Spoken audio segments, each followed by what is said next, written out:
سچ مچ ہونے والی، وہ سچ مچ ہونے والی کیا ہے؟ اور تم کو کیا معلوم ہے کہ وہ سچ مچ ہونے والی کیا ہے؟ وہی کھڑکھڑانے والی جس کو سمود اور عاد دونوں نے جھٹلایا۔ سو سمود تو زبردست زلزلے سے ہلاک کر دیے گئے، رہے عاد تو ان کو نہایت زوردار آندھی سے تباہ کر دیا گیا۔ اللہ نے اس کو 7 رات اور 8 دن ان پر چلائے رکھا۔ تو اے مخاطب، تو ان لوگوں کو اس میں اس طرح گرے ہوئے دیکھتا جیسے کھجوروں کے کھوکھلے تنے، پھر کیا تو ان میں سے کسی کو بھی باقی دیکھتا ہے؟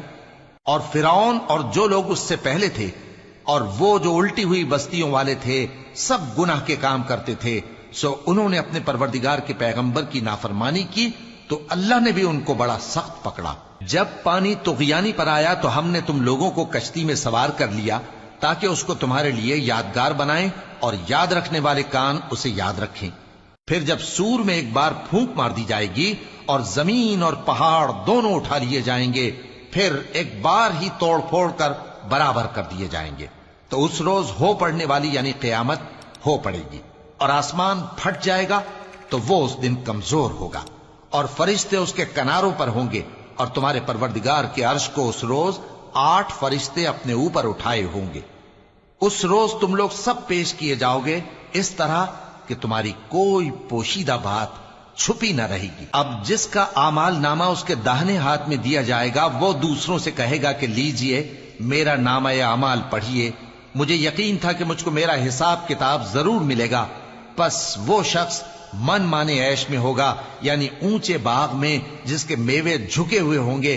ان سے کہا جائے گا کہ جو اعمال تم ایام گزشتہ میں آگے بھیج چکے ہو ان کے عوض مزے سے کھاؤ اور پیو۔ اور جس کا نامہ اعمال اس کے بائیں ہاتھ میں دیا جائے گا تو وہ کہے گا اے کاش مجھ کو میرا اعمال نامہ نہ دیا جاتا اور مجھے معلوم نہ ہوتا کہ میرا حساب کیا ہے۔ اے کاش موت میرا کام تمام کر چکی ہوتی، آج میرا مال میرے کچھ بھی کام نہ آیا، مجھ سے میرا اقتدار جاتا رہا۔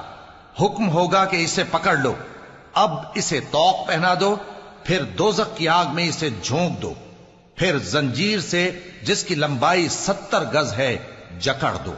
یہ نہ تو اللہ عظمت والے پر ایمان لاتا تھا اور نہ فقیر کے کھانا کھلانے کی ترغیب دیتا تھا، سو آج اس کا بھی یہاں کوئی دوست نہیں اور نہ اس کے لیے کوئی کھانا ہے سوائے زخموں کے دھون کے، جس کو گناہگاروں کے سوا کوئی نہیں کھائے گا۔ سو میں ان چیزوں کی قسم کھاتا ہوں جو تم کو نظر آتی ہیں اور ان کی جو تمہیں نظر نہیں آتی، کہ یہ قرآن ایک معزز فرشتے کا پہنچایا ہوا کلام ہے اور یہ کسی شاعر کا کلام نہیں، مگر تم لوگ بہت ہی کم ایمان لاتے ہو، اور نہ کسی کاہن کا قول ہے لیکن تم لوگ بہت ہی کم غور و فکر کرتے ہو۔ یہ رب العالمین کا اتارا ہوا ہے۔ اور اگر یہ پیغمبر ہماری نسبت کوئی بات جھوٹ بنا لاتے تو ہم ان کا داہنا ہاتھ پکڑ لیتے، پھر ان کی رگے گردن کاٹ ڈالتے، پھر تم میں سے کوئی ہمیں اس سے روکنے والا نہ ہوتا۔